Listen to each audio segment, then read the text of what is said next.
Hi, my name is Richard Yates, and just to recap from my last video, I was diagnosed with acute myeloid leukemia originally in 2005 and gained remission for 3 years, and this is my continuing story of leukemia. Hi, Richard. Hi. So, how did you know returned? Well, I got a phone call from the doctors that monitor my bloods. They do blood tests on a regular basis just to check, see everything was going okay with me. And they called me one morning and said, it has come back. The acute myeloid leukemia has returned. Okay, and so what treatment did they propose for you? Well, they proposed a bone marrow transplant. And so that was a whole different treatment that I had done the previous 3 years before. So whole new world now. And so what did that entail? That entailed them looking for a donor, and there's a global stem cell network that they search for a match, and they also can do siblings. And I have a sister, so they tested her also. So that was the process they were looking for. And did they find anybody? They did. They found a gentleman in Germany, and he was actually a 10 out of 10, which made the doctors really happy. And that made me very happy. So that was a great outcome there. So we were going with that. And because my sister, they had tested her, she was 8 out of 10. So Germany guy it is. And so we got up within a week of when the treatment was going to begin.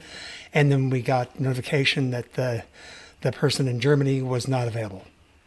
So we had to go to plan B, which is my sister, Denise, as the donor. So thank you, Denise. God bless you. Thank you for doing this.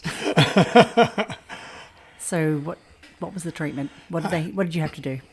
It was involving different kind of chemo. This time it was what they consider a high dose chemo, and it's designed to take and completely clean out all your stem cells, your marrow, so your donor cells can have a complete new start. So it's a strong one, and it has to work. So the cells that are replaced in there. So. And what about Denise? What did she have to do? She had to.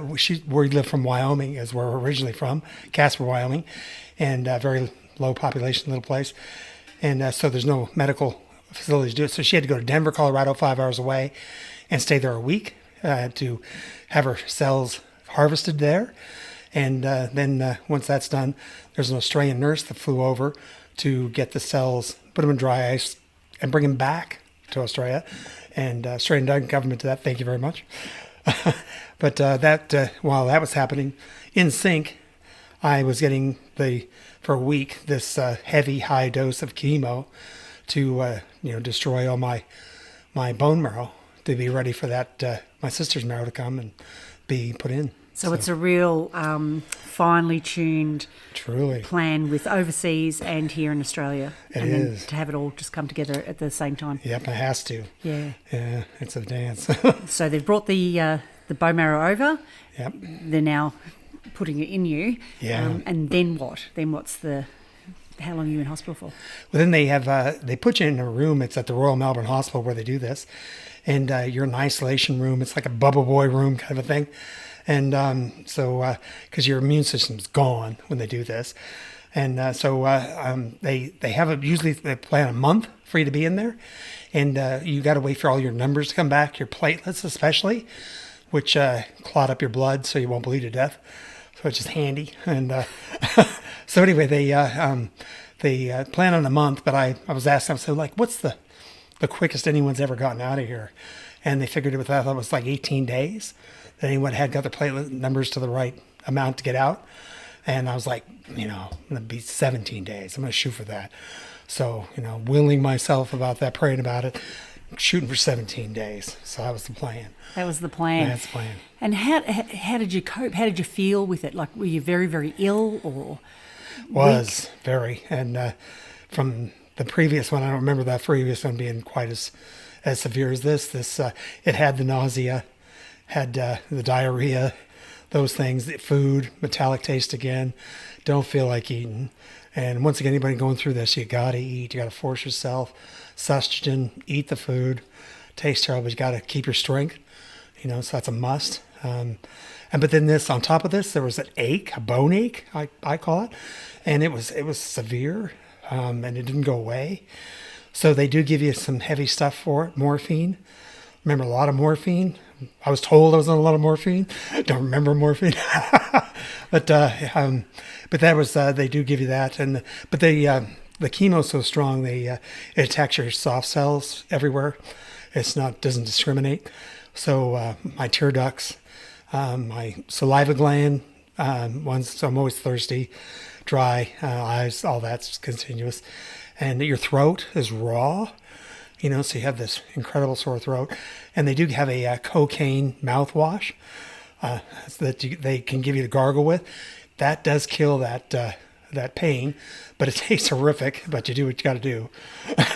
But they do have things to help you get along on these things. And what about the room that you're in? And were you with other people, or no roommates? No roommates. Technically, no roommates.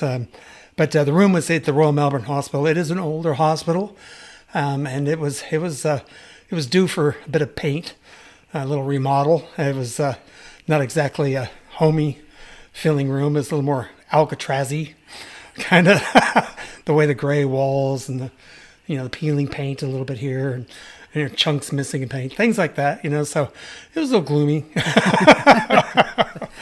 But my wife, Karen, was very kind enough to take and had a clever idea of making a collage of our family photos with blue tack, putting them here and there in different spots on the walls to cover all these places where the paint's coming off and chip paint and things. So that was kind of funny to have that almost everywhere.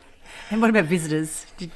Did have visitors. They would allow a visitor come in all, astronauted up, for germs and things, but did have kids come and visit and things. And then Karen, they had a recliner in there, and my wife Karen was able to take and stay with me all day, every day. So there was that place called the Bone Marrow Donor Institute Apartments. They were a block away, and Karen was able to stay in those. And but she had several nights that she'd stay in the recliner overnight when I'd have some rough nights, and be there with me. So that was wonderful. They allowed that to happen, and Karen was there to do that. It was huge. So you're trucking along. How did your recovery go in the hospital? Were you, getting up and about after the bone marrow, or? No, not willingly. No, Karen was definitely my coach on that, encouraging me to get out of bed. She's like, "How are you feeling?" 10, 1 to 10, kind of thing. I'm like, 2-ish. Okay, it's better than 1. Get out of bed. That's it. She just said 1. Yeah. So, but yeah, get out of bed, and if I get 2-3 steps, like that's all I got in me. Go back. Get back into bed. So tomorrow it's gonna be 4 or 5 steps. You got to do that for yourself too. You got to get your strength back. Use it or lose it. So true. So you just can't lay in that bed.